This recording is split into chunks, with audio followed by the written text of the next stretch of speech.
तो स्वागत है आप सभी का आज के लेक्चर में, quick revision of NEET batch में। आज का टॉपिक हमारा रहेगा बच्चों Newton's third law, rocket propulsion and conservation of linear momentum. ये जो टॉपिक है नीट के पॉइंट ऑफ व्यू से बहुत ज़्यादा इंपॉर्टेंट टॉपिक है। यहाँ से 2 से 3 क्वेश्चन आपको मिल सकते हैं, ठीक है। तो थोड़ा ध्यान से देखना है, बहुत आसान लेवल के क्वेश्चन यहाँ से हमें मिलेंगे, ठीक है। तो बहुत ध्यान से इसको देखते चलो। बेसिकली जो रॉकेट प्रोपल्शन है ये बच्चों को बहुत जल्दी से समझ में नहीं आ पाता, तो इसको हम बहुत अच्छे लेवल से आज सीखेंगे, ठीक है। ओके, तो थर्ड लॉ की बात करते हैं बच्चों। सबसे पहले Newton's third law.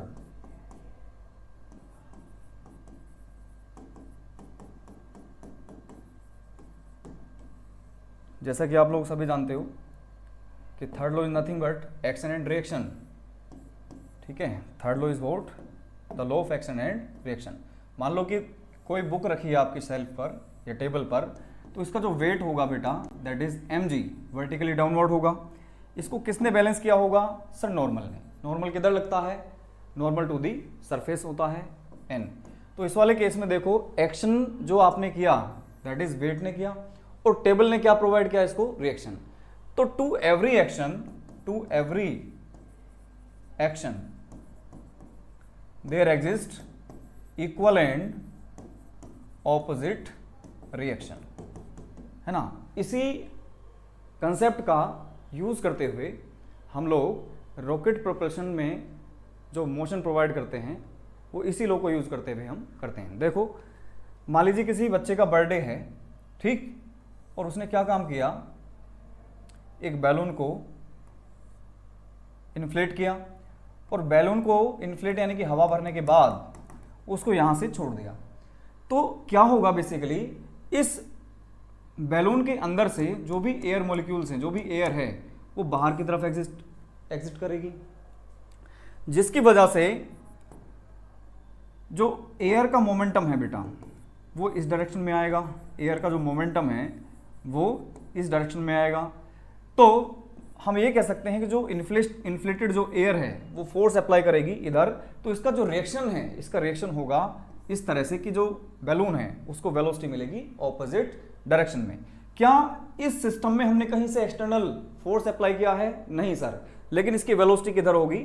Opposite direction में होगी, और ये बड़ी तेजी से मोशन करता हुआ निकल जाता है। कब तक मोशन में रहेगा? जब तक कि इसकी सारी जो एयर है वो बाहर नहीं निकल जाती है। बिल्कुल सेम इसी कंसेप्ट का यूज करते हैं हम लोग किसमें? रॉकेट प्रोपल्शन में, ठीक है, रॉकेट प्रोपल्शन में, ठीक।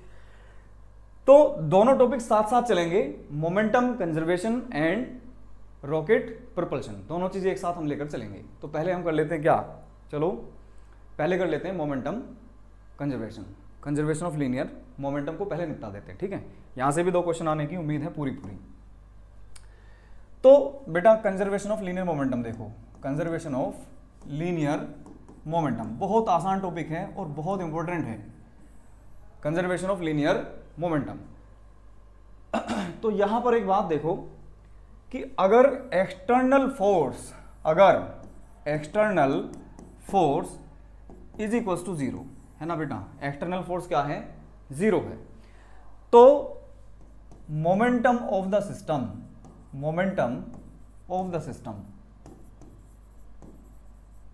will remain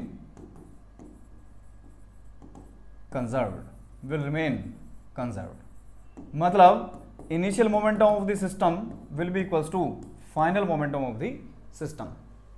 initial momentum of the system will be equals to final momentum of the system, ठीक है। इसमें कोई डाउट हो तो बताएं। अगर एक्सटर्नल फोर्स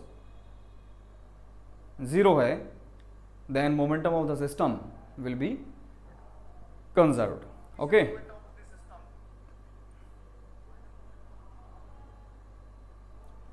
ठीक है।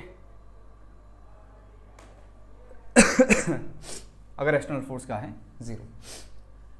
देखते हैं, मान लो बेटा हमारे पास में एक गन है, ठीक है। क्या चीज है ये? गन। इस गन से आपने एक बुलेट को क्या किया? फायर किया। तो आप ध्यान से देखो, जब आप इसको फायर करते हो तो बुलेट की वेलोसिटी इधर आती है, मास मान लो स्मॉल m बुलेट का, इस गन का आप कैपिटल M मास कंसीडर कर लीजिए। तो जैसे ही आप फायर करोगे तो आपको ऐसा महसूस होता है कि जैसे आपने फायर किया तो एक हल्का सा झटका पीछे की तरफ महसूस होता है। वो किस लिए होता है? जिसको हम बोलते हैं recoil speed of the gun. ये क्यों होता है बेटा? देखो ये पूरा हमने कहा कि पूरा बेटा सिस्टम है, this is nothing but the system. तो इस सिस्टम में क्या हम कहीं एक्सटर्नल फोर्स अप्लाई कर रहे हैं? नहीं सर। तो फिर क्या सिस्टम की एक्सटर्नल फोर्स जीरो लिख सकता हूं मैं? ये sir external force on this system is equal to zero. तो हम ये कह सकते हैं बड़े आराम से कि जो मोमेंटम है, मोमेंटम मस्ट बी कंजर्व्ड। जब एक्सटर्नल फोर्स नहीं है तो बेटा मोमेंटम मस्ट बी कंजर्व्ड। ठीक बात है एकदम, कोई दिक्कत नहीं। तो इनिशियली पूरा सिस्टम बेटा रेस्ट में है, पूरा सिस्टम किस में है? रेस्ट में। तो इनिशियल मोमेंटम आपके पास में आ गई बेटा कितनी? जीरो। ठीक है, एक बार मैं नॉर्मल तरीके से करा देता हूं, फिर काम कैसे करना है उसकी हम बात करेंगे, है ना, अप्लाई कैसे करना है फिर उसकी बात करेंगे। तो पहले देखो इनिशियल मोमेंटम क्या आ गई बेटा? जीरो आ गई। फाइनल मोमेंटम यानी कि आफ्टर द फायर जैसे आप शॉट करोगे तो इस गन की मोमेंटम बोलो बेटा किधर आएगी? सर ये आएगी आपके पास में momentum of the gun, sorry momentum of the bullet B, small m into small v। ठीक है, ये किस डायरेक्शन में आई? इस डायरेक्शन में। साथ ही साथ इस मोमेंटम को जीरो होना है क्योंकि इनिशियल मोमेंटम क्या है? जीरो। तो बेटा आपने बुलेट की कैलकुलेट कर ली। अब बताओ momentum of the gun, pg कह दो इसको, ये होगी कैपिटल M इंटू इसका वेलोसिटी मान लो v डैश। इन दोनों को अगर आप सम कर दो तो ये आपके आ जाएगी बेटा फाइनल मोमेंटम। कितने बेटा? स्मॉल m v और plus capital M v dash. तो अप्लाई करो यहां पर conservation of the linear momentum, जो कहता है कि जो इनिशियल मोमेंटम है वही क्या होगी? फाइनल मोमेंटम के बराबर होगी। तो जैसे आप इसको कितना उठा के रखोगे? Is equal to P I उठा के रखोगे यानी कि जीरो रखोगे तो बेटा स्मॉल m इंटू वी की वैल्यू आ गई minus capital M into v dash, और यहां से आपकी वी डैश आ गई बेटा कितनी? M V divided by capital M। इसी को बोलते हैं बेटा recoil speed of gun, recoil speed of the gun. ठीक है, recoil speed of the gun. अच्छा, जिस वेलोसिटी से आप इस बुलेट को फायर करते हो बेटा इसको बोलते हैं मजल वेलोसिटी, है ना। ये छोटी छोटी टर्म्स हमें पता होनी चाहिए, इसको बोलते हैं मजल वेलोसिटी। ठीक है, इसको बोलते हैं मजल वेलोसिटी। तो इस तरह से एक छोटा सा क्वेश्चन फ्रेम हो सकता है आपका कि कोई गन है आपके पास में, ठीक, यहां से आपने इसको फायर किया, ठीक, ये आपके पास मान लो 100 ग्राम की बुलेट है और मजल वेलोसिटी आपकी मान लो 100 मीटर पर सेकंड की है।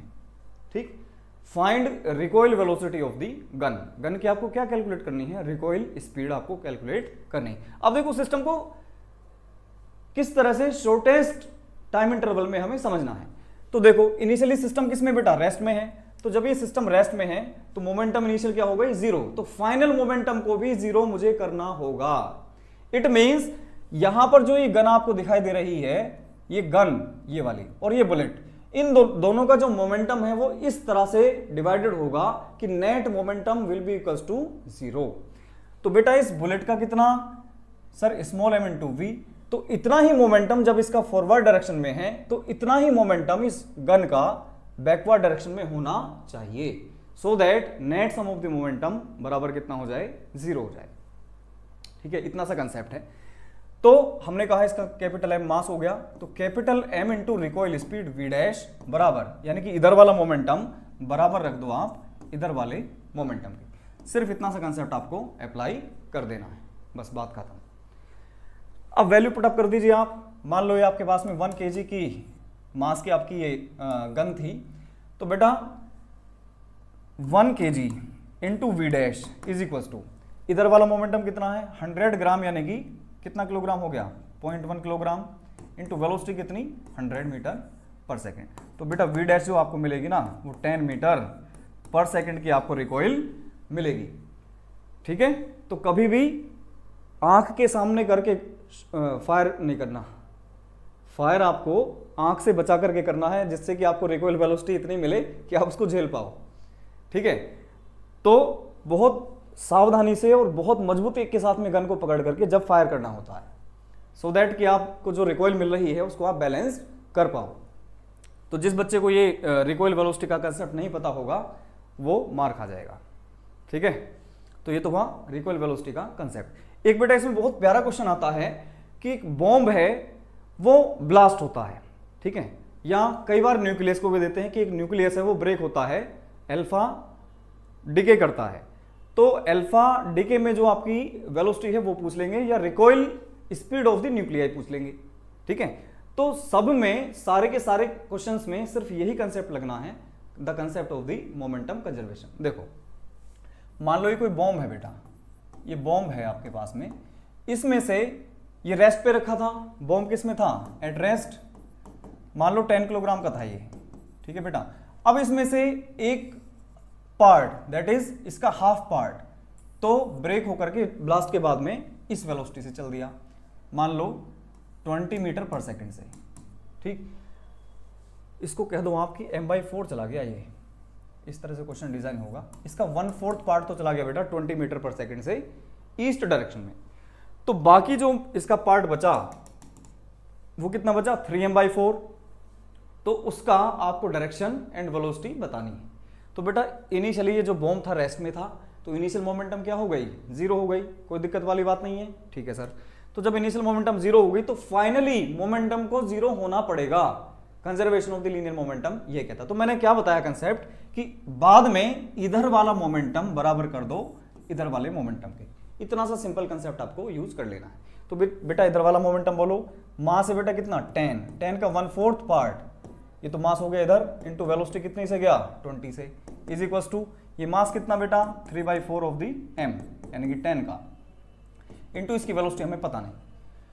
और डायरेक्शन क्या होगी सर, नेट मोमेंटम 0 करना है, तो अगर ये वेलोसिटी की डायरेक्शन ये है, मोमेंटम की डायरेक्शन अगर ये है, तो इस वाले पार्ट की डायरेक्शन बैकवर्ड होनी पड़ेगी, तभी आपका नेट मोमेंटम क्या होगा 0 होगा, ठीक है। तो बेटा 10 से आपका 10 कैंसिल आउट हुआ, 4 से 4 कैंसिल आउट हुआ, तो v डैश आपके पास में आ गया बेटा 20/3 मीटर पर सेकेंड, किधर, लेफ्टवर्ड्स, लेफ्टवर्ड मतलब टुवर्ड्स दी वेस्ट। अगर ये किधर गया होगा ईस्ट में, तो अगर ये ईस्ट में है तो ये इसका डायरेक्शन ऑफ द वेलोसिटी होगी वेस्ट में। क्लियर, सिंपल सी बात है एकदम। और देखिए बेटा एक बॉम्ब है, ये 3 इक्वल पार्ट्स में है, m/3 m/3 और m/3 में स्प्लिट होता है, जो कि किस में रखा था, रेस्ट में रखा हुआ था, ठीक है। अब इसमें से एक पार्ट आपका इधर चला गया बेटा 10 मीटर पर सेकेंड से, दूसरा पार्ट इसके परपेंडिकुलर डायरेक्शन में चला गया with the same velocity 10 metre पर सेकेंड से। तो आपको बताना है कि जो थर्ड पार्ट होगा, ठीक है, वो जो थर्ड पार्ट है उसकी डायरेक्शन एंड वेलोसिटी कितनी होगी और किधर जाएगी, ठीक है। या इस तरह से फ्रेम हो सकता है क्वेश्चन कि एक बॉम्ब था, ये एक्स एक्सिस में और वाई एक्सिस में m/3 पार्ट, m/3 और m/3 पार्ट ब्रेक होके चला जाता है, तो बाकी जो थर्ड पार्ट बचा m/3 उसकी डायरेक्शन एंड वेलोसिटी किधर होगी। तो किसी भी फॉर्मेट में आप इस क्वेश्चन को सॉर्ट आउट कर सकते हो। मान लीजिए ये है आपके पास में, तो बेटा इसकी वेलोसिटी आपको दे दी मान लीजिए 10 मीटर पर सेकेंड, और ये भी कितना 10 मीटर पर सेकेंड, दोनों एक दूसरे से कैसी हैं बेटा, परपेंडिकुलर। तो इसकी मोमेंटम कितनी सर, इसकी मोमेंटम आएगी m/3 into 10 mass into velocity, इसकी कितनी आएगी m/3 इंटू 10। अब ये दोनों मोमेंटम वेक्टर हैं और दोनों परपेंडिकुलर डायरेक्शन में है, इक्वल इन मैग्नीट्यूड है, तो इन दोनों का रिजल्टेंट जो मोमेंटम आएगा वो होगा बेटा m/3 इंटू 10 √2 क्यों, क्योंकि अगर दो इक्वल वेक्टर हैं मैग्नीट्यूड में और 90 डिग्री पर हैं तो इनका रिजल्टेंट होगा बेटा कितना √2 टाइम्स, है ना। अगर ये p है तो √2 टाइम्स ऑफ द p, ठीक है, ये बात हमें पता होनी चाहिए। तो बेटा इन दोनों का जो मोमेंटम आया ये आ गया नेट मोमेंटम। तो थर्ड वाले पार्टिकल का मोमेंटम इसी के ऑपोजिट डायरेक्शन में होना चाहिए, और कितना, इसके बराबर। तो m/3 इंटू वेलोसिटी जो भी होगी उसकी बराबर होनी चाहिए कितनी, इस मोमेंटम के बराबर, m/3 इंटू 10 √2। सोल्व कर लेंगे, बड़े प्यार से आपका आंसर आ जाएगा। तो m से आपका m कैंसिल, 3 से 3 कैंसिल आउट हुआ, तो v डैश आपके पास में आ जाएगी बेटा कितनी 10 √2 मीटर पर सेकेंड आपके पास में क्या आ गई, velocity of the third part आ गई। ठीक है, कोई डाउट हो तो बताएं। क्लियर? कोई डाउट हो तो इसमें बताएं।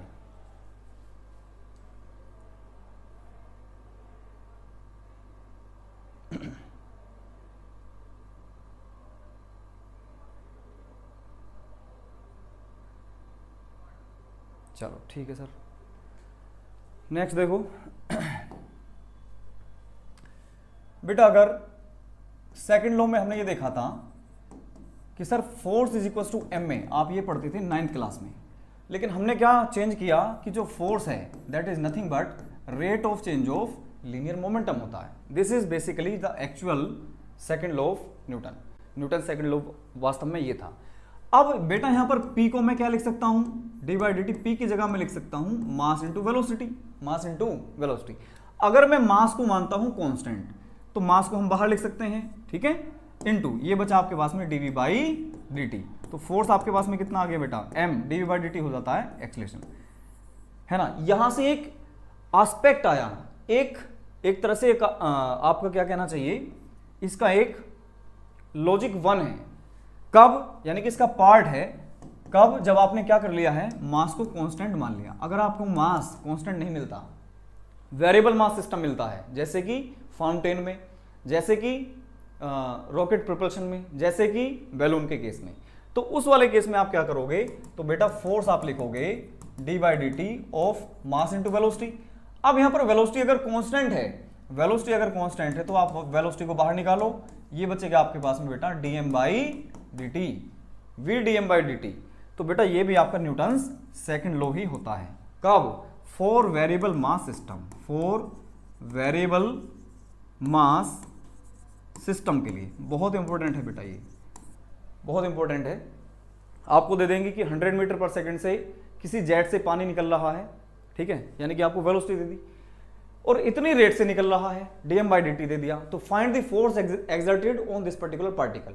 या पूछेंगे कि प्रेशर बता दो, तो प्रेशर आप बड़े आराम से निकाल सकते हो फोर्स पर यूनिट एरिया से, ठीक है, फोर्स पर यूनिट एरिया से कैलकुलेट कर सकते हो। यहां से छोटे छोटे क्वेश्चंस बन जाते हैं। अच्छा, तो मतलब v dm बाई dt से भी हम फोर्स को कैलकुलेट कर सकते हैं। ये भी न्यूटन्स सेकंड लॉ है, जिसका हम यूज करेंगे किसमें, रॉकेट प्रोपल्शन में। मैं बार बार रॉकेट प्रोपल्शन की तरफ क्यों जा रहा हूं, क्योंकि वो टॉपिक आपका थोड़ा सा इंपॉर्टेंट है और आने के चांसेस पूरे हैं इस बार। बहुत आसान तरीके से बताऊंगा, और जैसा बुक्स में आप देखते हो इतना सारा वेक्टर का यूज करके वो कराते हैं, मेरा बिल्कुल सिस्टम अलग है। तो आप देखते रहिए, force is equal to M में, ये हो गया। अब एक चीज देखो, यहां पर इस चीज को पकड़ो जरा, तो फोर्स क्या है बेटा, डी बाई डी टी का मतलब क्या है, डी बाई डी टी का मतलब है स्लोप, किसका बेटा, पी का, किसके रेस्पेक्ट में, टी के रेस्पेक्ट में, ठीक है। तो अगर आपको फोर्स कैलकुलेट करनी है तो बेटा मोमेंटम और टाइम ग्राफ से आप स्लोप कैलकुलेट कर लो। तो slope of the momentum and time graph, PT graph का जो स्लोप होगा, इसका जो स्लोप होगा बेटा, वो आपको क्या देगा, वो फोर्स आपको दे देगा। क्या दे देगा भाई, फोर्स दे देगा आपको। मोमेंटम टाइम ग्राफ का स्लोप आपको क्या देगा, फोर्स देगा। मोमेंटम टाइम ग्राफ का जो स्लोप होगा वो क्या देगा आपको, फोर्स देगा। क्या मेरी बात समझ में आ रही है सभी को? तो ऐसा ही छोटा सा क्वेश्चन आपको मिल सकता है कि आपका मोमेंटम हो गया और ये टाइम, ठीक है, तो इस तरह से ग्राफ दे दिया मान लीजिए, तो आपको पूछेंगे कि पॉइंट ओ ए बी, है ना, इस वाले पार्ट में, ओ ए पार्ट में और ओ बी पार्ट में आपको क्या बताना है, फोर्स बतानी है, या एवरेज फोर्स पूछ सकते हैं आपसे। क्या पूछ सकते हैं, एवरेज फोर्स, ठीक है। चलो मैं क्वेश्चन करा देता हूं एक आधा ऐसा। मान लो force is equal to 3t square है, मान लो, ठीक है, फोर्स क्या है, 3t स्क्वायर, ठीक। तो अगर मैं आपसे पूछूं कि फोर्स बताओ at t is equal to 2 second पर, तो ये बेटा आएगी आपके पास में इंस्टेंटेनियस फोर्स। कैसी, इंस्टेंटेनियस फोर्स कितनी होगी, तो बेटा आप t की वैल्यू कितनी, 2 पुट कर दीजिए, तो 3 इंटू ये हो गया बेटा 2 का स्क्वायर, 12 न्यूटन की फोर्स आ गई। उस particular time instant t is equal to 2 second पर 12 न्यूटन की फोर्स अप्लाई हो रही होगी। क्लियर है एकदम। अब मैं अगर आपसे पूछता हूं कि फाइंड एवरेज फोर्स इन, मान लो 4 सेकेंड में, कितनी देर में बेटा, 4 सेकेंड में एवरेज फोर्स निकालनी है। तो एवरेज जब भी हम किसी क्वांटिटी का लेंगे तो उसका बेटा एक फॉर्मूला होता है कि एफ एवरेज हो या पावर एवरेज निकालनी हो, या वेलोसिटी एवरेज निकालनी हो तो उसी का इंटीग्रेशन कर दो बेटा। जैसे एफ डी टी का integration divided by integration of D T, कहाँ से कहाँ तक, जो भी आपसे पूछा हो। जैसे 4 सेकेंड तो 0 से 4, 0 से 4, तो ये डी टी तो टी हो जाएगा, तो नीचे तो बेटा आपके पास में आ जाएगा 4, ठीक है, नीचे तो आ जाएगा 4, ऊपर बचा आपके पास में F D T. F D T का इंटीग्रेशन मतलब 0 से लेकर 4 तक, एफ कितना है बेटा 3t square into D T, 3t square into D T. तो इसका इंटीग्रेशन हो जाएगा बेटा 3t cube by 3 from 0 to 4 और डिवाइडेड बाई ये वाला 4। तो 3 से आपका 3 कैंसिल आउट हुआ, ये आंसर आएगा आपके पास में बेटा 4 का क्यूब है ना, पहले अपर लिमिट पुट करेंगे माइनस लोअर लिमिट और डिवाइडेड बाई 4। तो बेटा ये आ गया आपके पास में 16 न्यूटन एवरेज फोर्स लगेगा। 16 न्यूटन का एवरेज फोर्स आपके पास में लग रहा होगा, 16 आएगा ना। और एक बार कैलकुलेशन आप लोग देखते रहना, ठीक है, कोई रटा रटाया नहीं है, अपने आप से क्वेश्चन लिया है, खुद से ही मैंने सोल्व कर दिया, तो कई बार दिक्कत हो सकती है। तो ये देखो 4 इंटू 4 इंटू 4 डिवाइड बाई 4, 16 आएगा, ठीक है ना, कोई दिक्कत नहीं है। तो इस चीज़ को आप कंसिडर कर लें कि कहीं ना कहीं कैलकुलेशन मिस्टेक हो भी सकती है, तो आप लोग दोबारा से करके देखा करो, दोबारा से करके देखा करो। कंसेप्ट मैंने बिल्कुल परफेक्ट दे दिया है, तो इस तरह से आप एवरेज फोर्स बता सकते हो, इस तरह से इंस्टेंटेनियस फोर्स बता सकते हो, ठीक है। नेक्स्ट देखो बेटा, अगर मैं आपसे कहूं कि सर फोर्स और टाइम का ग्राफ है, ठीक, ये भाई ट्रेंड में है क्वेश्चन सारे, ये क्वेश्चंस जितने भी मैं करा रहा हूं सब ट्रेंड में हैं। जब कभी भी आप बच्चे वीडियोस देखेंगे तो आपको अंदाजा लगेगा कि सर ने वास्तव में अच्छे कंसेप्ट मेरे को दिए हैं, तो उनको हम अच्छी तरह से यूटिलाइज करें, ठीक है। वास्तव में बहुत अच्छे कंसेप्ट में प्रोवाइड कर रहा हूं। फोर्स और टाइम का ग्राफ है बेटा, फोर्स और टाइम का ग्राफ है। अब सुनो, रिलेट करना सीखो, क्वांटिटीज को रिलेट करना सीखिए। तो अभी मैंने देखा कि जो फोर्स है बेटा वो क्या है, change in momentum by change in time, यानी कि rate of change of linear momentum, ठीक। तो अगर मैं यहां से डेल्टा पी कैलकुलेट करूं तो कितना आएगा, F into delta T, F into delta T. तो F into delta T basically क्या है, फोर्स और टाइम ग्राफ का एरिया, लेंथ इंटू विड्थ, क्या है ये, एरिया। बेसिकली ये क्या है बेटा, एरिया। अच्छा, और तरीका, बहुत अच्छा तरीका बताता हूं, ये तो मैंने एवरेज का ले लिया, और दूसरा तरीका देखो, फोर्स क्या है sir, DP by D T भी लिख सकते हैं इंस्टेंटेनियस केस में, यहां ये एवरेज का केस मैंने लिया, एवरेज से भी मैंने बता दिया डीपी बाई डी टी। तो डीपी क्या होगा बेटा, यहां से F into D T, force into D T. तो डेल्टा पी यानी कि चेंज इन मोमेंटम कितना हो जाएगा, इसका इंटीग्रेशन। भाई छोटा सा डीपी है तो परफेक्ट पूरा का पूरा चेंज इन मोमेंटम अगर चाहिए तो क्या कर देंगे, integration of F D T. कहां से कहां, मान लीजिए टाइम t1 से t2 तक का आपसे पूछा गया है, तो ये इंटीग्रेशन। और ये डेफिनेट इंटीग्रेशन बेटा देता है एरिया, क्या देता है, एरिया। किस किस का, एफ और टी का। फोर्स और टाइम ग्राफ का जो एरिया होगा वो देगा बेटा आपको चेंज इन मोमेंटम, और चेंज इन मोमेंटम ही होता है इंपल्स, चेंज इन मोमेंटम ही होता है क्या, इंपल्स, जिसको आप जैसे डिनोट करते हो।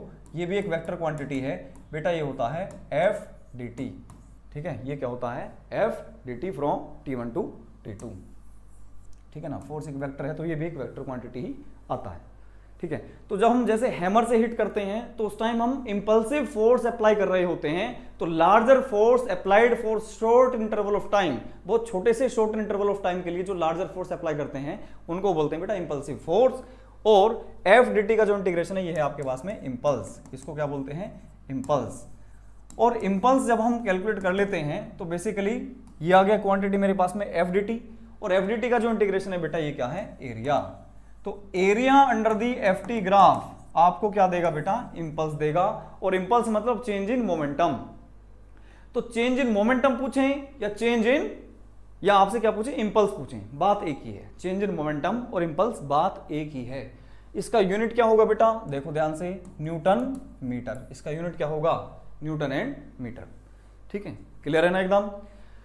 तो इस पे बहुत छोटा सा क्वेश्चन ऐसे आ सकता है, जैसे ये आ गया और ये आ गया। चलो कर लेते हैं क्वेश्चन है, ये 20 मीटर 20 न्यूटन, ये 0, ये 1 और ये 2 सेकेंड, ठीक है भाई।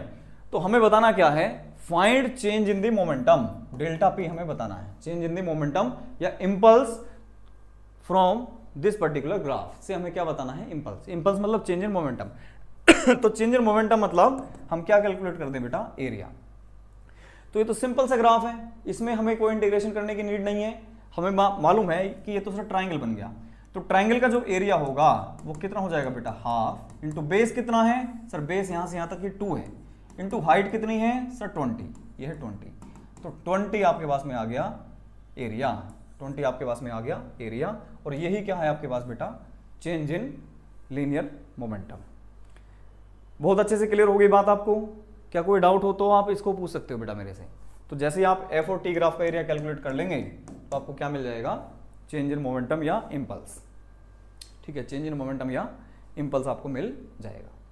ठीक है, चलो आगे चलते हैं फिर। कोई डाउट हो तो देख लीजिए इसमें।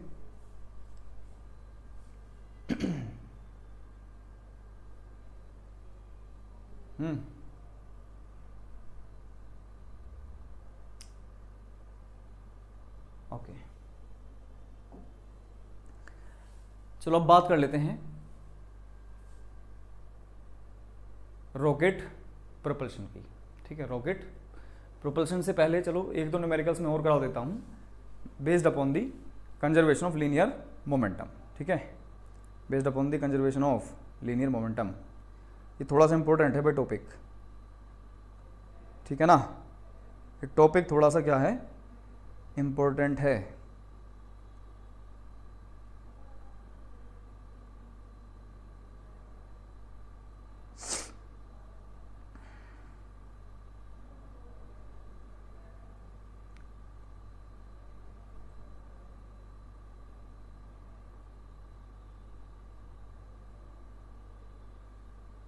चलो एक और क्वेश्चन लेते हैं बहुत अच्छा सा।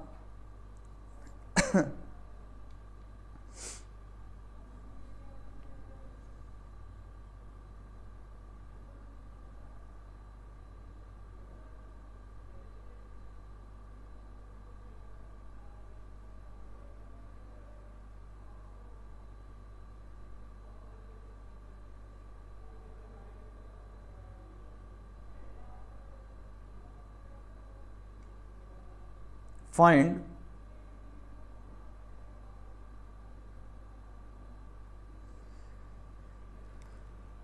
change in momentum, find change in momentum if a particle या a ball, if a ball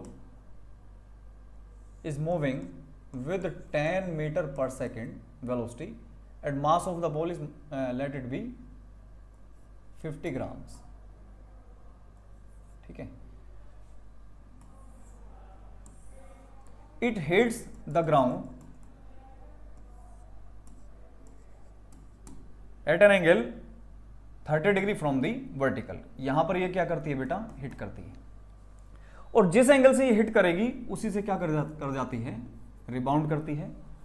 ठीक, उसी से क्या करती है, रिबाउंड। तो इसकी जो वेलोसिटी है इज नॉट चेंजिंग। सपोज कर लीजिए यहां पर जो है आपका परफेक्टली इलास्टिक कोलिजन हो गया, नेग्लेक्ट जी को क्या कर देते हैं बेटा हम, नेग्लेक्ट। मान लिया इन्होंने बोला है क्वेश्चन में कि आप नेग्लेक्ट कर दीजिए इसको, इफेक्ट ऑफ द ग्रेविटी को, यानी कि हम ग्रेविटी फ्री स्पेस में हैं। हम किस में हैं, ग्रेविटी फ्री स्पेस में हैं। ठीक है, तो जी को हम नेग्लेक्ट कर लेते हैं, कोई दिक्कत वाली बात नहीं। तो ये वेलोसिटी आपकी बेटा बॉल की है 10 मीटर पर सेकंड, 50 ग्राम बॉल का मास है आपके पास। तो आपसे पूछा क्या है, change in the momentum, change in the momentum. अच्छे लेवल का क्वेश्चन है, आ भी सकता है। तो देखो अगर मैं आपसे कहूं कि ये मेरे पास बेटा ग्राउंड है और कोई बॉल मेरी 100 मीटर पर सेकंड से हॉरिजॉन्टल वेलोसिटी में जा रही है, तो चेंज इन मोमेंटम बताओ। तो sir horizontal component of the velocity does not effect the momentum. Momentum में चेंज लाने का काम हॉरिजॉन्टल वेलोसिटी का नहीं होगा, ये तो सिंपली ऐसे ही चलती रहेगी। या फिर मैं कहूँ कि ये मेरे पास में एक वॉल है और वॉल के साथ में मैंने एक बॉल को इस तरह से जस्ट ड्रॉप कर दिया, तो find the change in momentum. तो इसमें भी कोई चेंज इन मोमेंटम नहीं होगा। क्यों? क्योंकि जब तक वेलोसिटी चेंज नहीं होगी, जब तक कोई मोमेंटम में चेंज नहीं आएगा। जैसे कि ये मान लो 10 ग्राम की बॉल है और 20 मीटर पर सेकंड से आपने ग्रेविटी फ्री स्पेस में जस्ट ड्रॉप कर दी है, यहाँ पर हिट कराई है, और ये कहा कि आपका जो कोलिजन है वो परफेक्टली इलास्टिक है, तो ये इस तरह से वापस सेम हाइट तक वापस जाएगी। तो आने वाली वेलोसिटी कितनी है बेटा 20 मीटर पर सेकेंड, जाने वाली वेलोसिटी कितनी है वो भी 20 मीटर पर सेकेंड, मास क्या है सेम। तो बेटा इधर वाली अगर हम डायरेक्शन को कंसिडर करें तो इनिशियल मोमेंटम कितनी हो गई मास इंटू v1, ऊपर वाली वेलोसिटी क्या हो गई सेम है तो मास इंटू v2, ये v2 वेलोसिटी, ये आपकी फाइनल मोमेंटम। अब देखो मैग्नीट्यूड दोनों का सेम है लेकिन डायरेक्शंस आर ऑपोजिट, तो ये है आपके पास में final momentum pf minus pi कर देंगे तो आपको मिलेगा चेंज इन दी मोमेंटम। क्या मिलेगा बेटा चेंज इन दी मोमेंटम। तो अगर ऊपर वाली डायरेक्शन को आप क्या मानते हो पॉजिटिव मानते हो तो ये तो हो गया बेटा m इंटू v2 माइनस इधर वाले मोमेंटम को आपको लेना पड़ेगा क्या नेगेटिव, तो माइनस और ये नेगेटिव आप लोगे तो ये हो जाएगा प्लस mv1 और v2 सेम है तो ये बेटा हो जाएगा 2mv। ठीक है, ये आपका चेंज इन मोमेंटम आ जाएगा इस वाले केस में। अब इधर आ जाओ बेटा, यहां पर वेलोसिटी एक पर्टिकुलर एंगल पर दी है, पर्टिकुलर एंगल पर दी है, ठीक कोई है, इससे तो आप बिल्कुल इसको नेग्लेक्ट कर दीजिए क्योंकि ये वाली मोमेंटम कितनी है mv cos sin 30 और ये वाली भी कितनी रहेगी mv sin 30, it will not change, momentum along x axis will not change, तो उसकी तो बात ही छोड़ दो। तो केवल हम वर्टिकल डायरेक्शन की कंसिडर कर लेते हैं, उससे हमारा आंसर आ जाएगा। तो बेटा वर्टिकल डायरेक्शन में ये वाली जो मोमेंटम है ऊपर वाली बेटा बोलो कितनी है, तो mv cos 30 है ना, पॉजिटिव मान लेते हो ऊपर वाली डायरेक्शन को, नीचे वाली को नेगेटिव मान लो, तो final momentum minus initial momentum बोलो तो ये है सर माइनस ही है ये भी क्योंकि डायरेक्शन इधर है, तो mv cos 30 सही है भाई। तो आंसर आ गया 2mv cos 30, आपके पास में क्या आ गया आंसर आ गया। जो भी मास की वैल्यू है और जो वेलोसिटी है वो आप पुट कर देंगे, cos 30 की वैल्यू कितनी √3/2 इसमें पुट कर देंगे, ये हमारा आंसर आ जाएगा। क्लियर एकदम। इस तरह से छोटे छोटे क्वेश्चन आपसे पूछे जा सकते हैं। ठीक है भाई, कोई दिक्कत हो बताएं। चलो एक क्वेश्चन और देखते हैं। ये वॉल है बेटा आपके पास में, वॉल, यहां से एक बॉल जाती है m मास u वेलोसिटी से और ये रिबाउंड करती है विद द सेम वेलोसिटी, ये वापस भी आती है किससे सेम वेलोसिटी से। तो फाइंड करना है बेटा आपको चेंज इन द मोमेंटम। तो इधर वाली डायरेक्शन को आप क्या ले लेते हैं, मान लीजिए पॉजिटिव, तो इधर वाली को आपको कैसा कंसिडर करना होगा नेगेटिव, क्योंकि momentum is a vector quantity, ठीक है ना। अच्छा, तो इधर वाली मोमेंटम और ये इधर वाली मोमेंटम, तो चेंज इन मोमेंटम निकालना है तो बेटा फाइनल माइनस इनिशियल मोमेंटम कर दो। तो फाइनल मोमेंटम कितनी है, तो मास m और सेम वेलोसिटी आपसे बोली गई है, तो बेटा इधर वाली डायरेक्शन है आपकी नेगेटिव, कितनी हो गई mu माइनस इनिशियल मोमेंटम बोलो सर ये रही m इंटू यू और डायरेक्शन कैसी पॉजिटिव, कोई दिक्कत वाली बात नहीं। तो आंसर आ गया -2mu, खत्म एकदम। क्लियर है एकदम, काम खत्म। इतना सिंपल तरीका। और देखो मान लो ये वॉल है बेटा, क्वेश्चन इस तरह का आएगा, ठीक है, क्वेश्चन इस तरह का आएगा। मान लो एक बॉल है बेटा, मास m, वेलोसिटी जो भी है v है चलो, और ये वर्टिकल से मान लो 45 डिग्री के एंगल पर आ रही है, ठीक है। वेलोसिटी का जो कंपोनेंट है वो क्या है, मतलब जो कंपोनेंट ऑफ द वेलोसिटी है वर्टिकल से वो कितने एंगल पर है 45 डिग्री। तो इसके दो कंपोनेंट आप ब्रेक कर लो बेटा, इस बॉल का वेलोसिटी का हॉरिजॉन्टल कंपोनेंट और दूसरा कंपोनेंट वर्टिकल कंपोनेंट होगा। तो इस वेलोसिटी का थीटा की तरफ वाला कंपोनेंट यानी कि ये वाला कंपोनेंट होगा बेटा v cos 45 और ये होगा बेटा v sin 45। अब मैंने क्या लॉजिक बताया था, मैंने लॉजिक ये बताया कि जो कोलिजन होगा that will be due to the perpendicular component of the velocity. ये तो सिंपल लॉजिक ये होगा कि कोलिजन में ये कोई टेक पार्ट नहीं करेगा, यानी कि चेंज इन लीनियर मोमेंटम में कोई भी पार्ट ये नहीं लेगा, it will not effect the change in momentum, ठीक है। क्योंकि कोलिजन किसकी वजह से होगा, सिर्फ इसकी वजह से। अगला टॉपिक हम कोलिजन ही लेंगे और उसको भी 10-15 मिनट में हम लोग कंप्लीट कर लेंगे, बहुत छोटा सा है। तो बेटा जो कोलिजन होगा यानी कि चेंज इन दी मोमेंटम जो भी हम ऑब्टेन होगा हमें, वो that will be only due to the v sin 45, यानी कि perpendicular component of the velocity से, ठीक है। तो सर बताओ जाते टाइम इसकी इनिशियल मोमेंटम कितनी, sir mass into v into sine 45, ठीक है सर। तो जब ये स्ट्राइक करी और वापस रिबाउंड हुई तो आते टाइम इसकी मोमेंटम कितनी सर pf, वो कितनी होगी मास इंटू v इंटू साइन 45, ठीक है सर। लेकिन डायरेक्शन हो गई नेगेटिव, दूसरी डायरेक्शन हो गई। तो चेंज इन मोमेंटम क्या हुआ बेटा delta p, that is pf minus p initial, तो माइनस mv साइन 45 कितना भाई 1/√2 माइनस इनिशियल मोमेंटम कितनी है mv साइन 45 कितना 1/√2। ये आपके पास में आ गया बेटा आंसर, ठीक है। तो इस तरह से आप change in the momentum calculate कर सकते हो। छोटे छोटे क्वेश्चंस आपसे पूछे जा सकते हैं, ठीक है। इस तरह के छोटे छोटे क्वेश्चंस आपसे पूछे जा सकते हैं, ठीक। कोई डाउट हो तो पूछ सकते हैं इसमें, कोई डाउट हो तो पूछ सकते हैं कमेंट करके। मैं बाद में भी कमेंट्स को देख करके आप लोगों को रिवर्ट बैक करूँगा, ठीक है। तो ऐसा नहीं है कि लाइव सेशन चल रहा है तो साथ के साथ ही हम क्वेश्चन पूछें, तो ऐसा नहीं है। आप लोग बाद में जब भी देखो तो इसमें अपने डाउट्स लिख के भेज दीजिए, मैं 100% रिवर्ट बैक करता हूँ, ठीक। कोई डाउट हो तो पूछें। चलो भाई अब आ जाओ रॉकेट प्रोपल्शन।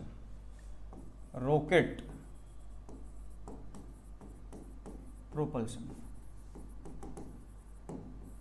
ठीक है, रॉकेट प्रोपल्शन।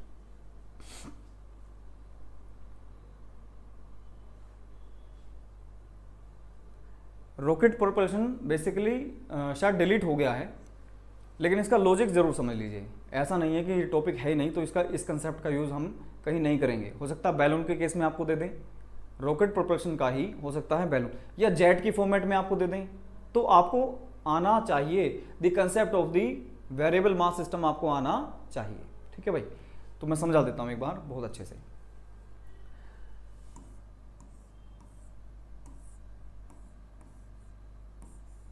देखो इसमें होगा क्या, इसका जो इंजन है वो बेसिकली किस पे वर्क करता है, इसके अंदर एक गैस भरी होती है बेटा, हाइड्रोजन गैस लेते हैं, हाईली इनफ्लेमेबल गैस होती है।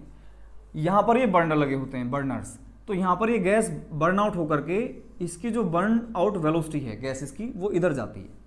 जो जलती हुई गैसें हैं वो बाहर इजेक्ट होती हैं बहुत ज़्यादा हाई वेलोसिटी से, जिसकी वजह से मोमेंटम नीचे आया।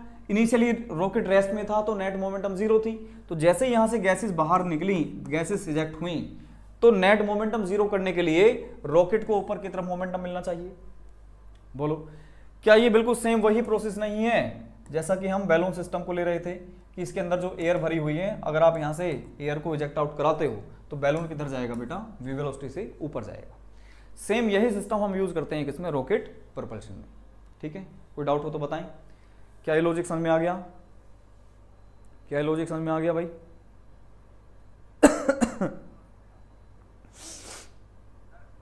ठीक है,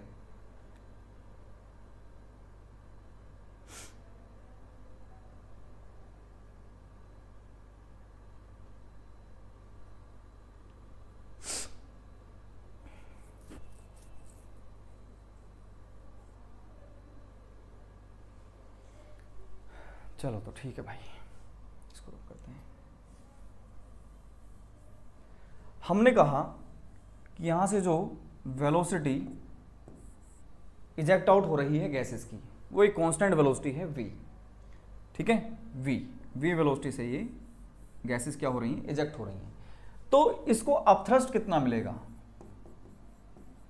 अपथ्रस्ट कितना मिलेगा, ठीक है, यानी कि फोर्स कितना मिलेगा, ठीक है, फोर्स यानी कि अपथ्रस्ट कितना मिलेगा। तो न्यूटन सेकंड लॉ हमने बहुत अच्छी तरह से बेटा पढ़ा है कि force is nothing but rate of change of the linear momentum, और rate of change of angular momentum होता है बेटा टॉर्क। तो फोर्स यहां पर अगर हम आपसे बात करें कि वेलोसिटी फिक्स्ड हमने कर दी, तो मास क्या होगा, जितने भी गैसेस यहां पे बर्न आउट होंगी तो मास आपका वेरी करेगा, मास क्या होगा, कम होता जाएगा। तो जैसे ही मास आपका कम होगा तो it will introduce the concept of variable mass system. तो वेरिएबल मास सिस्टम में मैंने बहुत अच्छे से करा दिया था आपको कि v into D M by D T से हम फोर्स कैलकुलेट कर सकते हैं। बोलो बात सही है, क्लियर एकदम। तो बेटा अपथ्रस्ट कितनी हो गई, v into D M by D T. इसमें कोई डाउट हो तो बताएं, अपथ्रस्ट कितनी लगेगी गैसेस की वजह से, v D M by D T. अब इसमें कहीं ना कहीं कुछ ना कुछ मास होगा जरूर, ठीक, ये तो अपथ्रस्ट लगी गैस की वजह से। अब इसका जो मास है उसकी वजह से m नॉट जी वेट नीचे काम कर रहा होगा बेटा, रॉकेट का वेट। तो नेट फोर्स कितनी बची, F नेट, इस पर बहुत अच्छी तरह से ध्यान दीजिए। तो ये कितना होगा बेटा, अब थ्रस्ट जितनी भी ये कर रही है माइनस m नॉट जी नीचे, अब थ्रस्ट ऊपर m नॉट जी नीचे, तो नेट फोर्स कितनी आ गई, F अब थ्रस्ट यानी कि V dm/dt minus m naught g. ये इनिशियल बात हो गई। ये कब की बात हो गई, जब रॉकेट ने लिफ्ट ऑफ करना शुरू किया, ये तब की बात है। इस पे भी एक क्वेश्चन बन सकता है, इस पे भी एक क्वेश्चन बन सकता है। इतनी नेट फोर्स रॉकेट को फील हो रही होगी, ठीक है, इतनी नेट फोर्स। और नेट फोर्स क्या होती है बेटा, नेट फोर्स आप रख देते हो ma। तो m कितना है स्टार्टिंग में, m नोट, एक्सेलरेशन स्टार्टिंग में कितनी, a नोट, बराबर नेट फोर्स रख दीजिए, यानी कि v dm/dt minus m naught g. तो बेटा यहां से आप एक्सेलरेशन कैलकुलेट कर सकते हो, ये आ जाएगा बेटा कितना, v dm/dt upon m note, और माइनस m नोट से m नोट कैंसिल आउट होगा तो जी। कई बार हम इफेक्ट ऑफ ग्रेविटी नेग्लेक्ट कर देते हैं, effect of the gravity neglect कर देते हैं, क्योंकि इतना ज्यादा एक्सेलरेशन होता है गैसेस के बर्न होने से कि जी की जो एक्सेलरेशन है वो बहुत कम रह जाती है, तो उसको हम नेग्लेक्ट कर देते हैं। तो फॉर ग्रेविटी फ्री स्पेस के लिए, फॉर ग्रेविटी फ्री स्पेस, तो एक्सेलरेशन बेटा स्टार्टिंग वाली जो हो जाएगी a नोट कितनी हो गई, v dm/dt by m note, ये आपके पास में आ जाएगी acceleration for the gravity free space. यहां तक कोई डाउट हो तो आप पूछ सकते हो बेटा, यहां तक अगर कोई डाउट हो तो पूछ सकते हैं आप।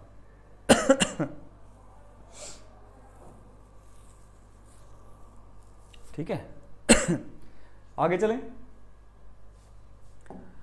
अब देखो dm/dt का मतलब क्या है, पहले इसको समझते हैं। dm/dt का मतलब है rate of combustion of the gas, rate of combustion of the gas पर सेकंड। एक सेकंड में कितना मास कम हुआ या कितनी रेट से आपकी जो गैस बर्न आउट हुई, वो dm/dt क्या है, rate of combustion of the gas पर सेकंड। बेटा एक सेकंड में इतना, दो में कितना, इंटू 2, 3 में कितना, इंटू 3, तो टी टाइम में कितना आपका फ्यूल बर्न आउट हो जाएगा, तो वो हो जाएगा बेटा आपके पास में टी इंटू dm/dt। क्या ये बात समझ में आई, ठीक है। कोई डाउट हो तो पूछें। अगर मैं कहूं कि पहला इनिशियल मास m नोट था, तो मास जो लेफ्ट बचा आफ्टर टी टाइम, तो बेटा क्या हो जाएगा, वो एक सेकंड में इतना बर्न हो रहा है, और टी टाइम में कितना हो जाएगा, इतना, इतना मास बर्न हो गया। इनिशियल मास में से कम कर दो तो ये आपके पास में मास एट टाइम टी आ गया, टी टाइम का मास आपके पास में आ गया भाई, सही है, टी टाइम का मास आ गया। अब जैसे मैंने एक्सेलरेशन इनिशियली आपसे कैलकुलेट करवा ली, अब किसी भी टाइम टी पर आप एक्सेलरेशन बता सकते हो बड़े प्यार से, ठीक है, एक्सेलरेशन बता सकते हो बड़े प्यार से। देखो कैसे बेटा, एफ नेट या ए नेट हमने कैलकुलेट कर ली है बेटा कितनी, v dm/dt upon m note और माइनस जी। ये इनिशियल एक्सेलरेशन है बेटा, ये कैसे एक्सेलरेशन है, इनिशियल एक्सेलरेशन है। तो एक्सेलरेशन को मैं कर देता हूं क्या, किसी भी टाइम t पर, तो मैं लिखूंगा at, कितना आया बेटा ये, v इंटू dm/dt, ठीक है। अच्छा v इंटू dm/dt, देख लो एक बार, v into dm/dt divide by m note. ये m नोट तब है जब आप a नोट ले रहे थे, अब क्या हो जाएगा, उस टाइम का मास, जिस टाइम की आप एक्सेलरेशन कैलकुलेट करना चाहते हो उस टाइम का मास रखेंगे। अरे ए नोट है तो एम नोट होगा, समझ रहे हो। अभी किसी टाइम टी की बात कर रहा हूं मैं एक्सेलरेशन की, तो टी टाइम का मास लेना पड़ेगा ना भाई, माइनस जी, अगर ग्रेविटी को कंसिडर कर रहे हैं तो। हालांकि एक्सेलरेशन इतनी ज्यादा होती है कि जी को आप वास्तव में खुद ही देखते ही नेग्लेक्ट कर दोगे, ठीक है, लेकिन मैंने अभी फिलहाल ले लिया थोड़ी देर के लिए। तो अब देखो बेटा, एम टी आपने निकाल ही लिया, तो acceleration at any time T बेटा कितनी हो जाएगी, v यानी कि velocity of the eject out gases, dm/dt rate of the fuel combustion divide by. अब देखो किसी टाइम t पर मास कितना बचा होगा, बेटा ध्यान से देखना, m नोट तो इनिशियल मास था, एक सेकंड में dm/dt जल रहा है, मास बर्न हो रहा है, तो t टाइम में कितना हो जाएगा, t dm/dt। बेटा ये लॉजिक बहुत इंपॉर्टेंट था, और ये माइनस जी, इतनी आपकी क्या हो जाएगी बेटा, एक्सेलरेशन आ जाएगी। सिंपल तरीके से मैंने आपको बता दिया, इससे आसान तरीका नहीं हो सकता। मैं बार बार बता रहा हूं कि इससे सिंपल तरीका नहीं हो सकता है। आप कोई सी भी बुक उठाएंगे, एससीबी उठाएंगे, कोई भी मॉड्यूल्स देखेंगे तो उसमें ये तरीका आपको नहीं मिलेगा, मेरी गारंटी है। ठीक है,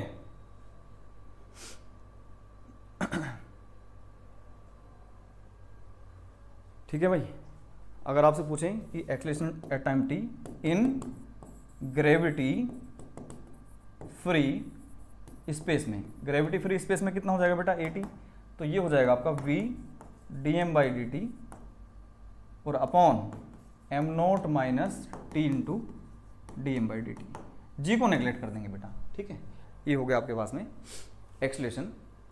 अब एक्सेलरेशन पता चल गया तो वेलोसिटी भी आप कैलकुलेट कर सकते हो। देखो कैसे, वेलोसिटी निकालनी, मान लीजिए आपको टाइम टी की, ठीक है, velocity of the rocket at time T. Acceleration आपको पता है, इनिशियल वेलोसिटी 0 है ना, इनिशियल वेलोसिटी क्या 0, तो v is equals to u plus T लगा सकते हो क्या इसमें या नहीं सर, नहीं। क्यों? क्योंकि एक्सेलरेशन कैसी है, नॉन यूनिफॉर्म है, which is depending upon the time. तो जब भी वेरिएबल एक्सेलरेशन होगी तो आपको मेथड ऑफ कैलकुलस यूज करना पड़ेगा। तो मेथड ऑफ द कैलकुलस आपको यूज करना होगा। तो एक्सेलरेशन आपकी होती है बेटा कितनी, dv/dt होती है। तो dv आप निकाल लो, क्या हो जाएगा a इंटू dt। तो कंप्लीट वेलोसिटी क्या हो जाएगा, a dt का इंटीग्रेशन, a dt का इंटीग्रेशन 0 से टाइम t तक। बहुत आसान तरीका रॉकेट प्रोपल्शन का। तो ठीक है, आज का टॉपिक यहीं पे कंप्लीट करते हैं। नेक्स्ट हम लेकर चलेंगे कोलिजन एंड सर्कुलर मोशन। अगला कंसेप्ट मेरा रहेगा कोलिजन की सारी हम बात कर रहे होंगे और साथ में हम क्या कर रहे होंगे बेटा, सर्कुलर मोशन हम कर रहे होंगे। और उसके बाद में हम करेंगे फ्रिक्शन, और फ्रिक्शन के तुरंत बाद हम आ जाएंगे किसमें, रोटेशन में। ठीक है, फ्रिक्शन के तुरंत बाद आ जाएंगे फिर हम रोटेशनल मोशन में। मोमेंट ऑफ इनर्शिया सीखेंगे, ठीक है, सेंटर ऑफ मास सीखेंगे, क्योंकि ये टॉपिक्स इतने ज़्यादा इंपॉर्टेंट हैं। अगर इस पर एक बार आपने अच्छे से फोकस कर लिया तो कई सारे क्वेश्चन आपके ऑटोमेटिकली हो जाएंगे। ठीक है, तो चलिए आज का लेक्चर यहीं पे कंप्लीट करते हैं।